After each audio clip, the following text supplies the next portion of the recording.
Hello বন্ধুরা, তোমরা দেখছো তোমাদের প্রিয় YouTube channel book review and job. আর মাদ্রাসা সার্ভিস কমিশনের যে রেজাল্টটা বার হয়েছে কিভাবে দেখবেন, চলুন শুরু করা যাক। প্রথম মাদ্রাসা সার্ভিস কমিশন আমরা গুগল সার্চ বারে লিখব, তারপরে এই ওয়েবসাইটে ক্লিক করব।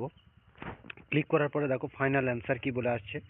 হ্যাঁ, এবার এই যে ইম্পর্টেন্ট নোটিশ দেখো, candidate call for interview in 7th SLST at for class 11-12, candidate call for interview in 7th SLST at for class 9-10, আর candidate qualified for main examination in 7th SLST for class 5 and 5 থেকে 8, এইগুলো এইটুকু কিন্তু সমস্ত কিছু আছে।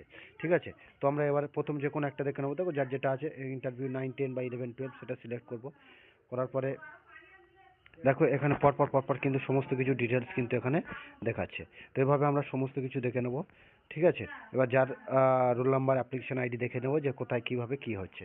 তারপরে যারা 9-10-11-12 দিয়েছো, দেখো আবার ওই লিঙ্কে ক্লিক করলে 11-এ কোন সাবজেক্ট এবং রোল নাম্বার এবং তাদের অ্যাপ্লিকেশন আইডি কিন্তু দেওয়া আছে। তো পরপর কিন্তু দেখে নিতে পারবেন।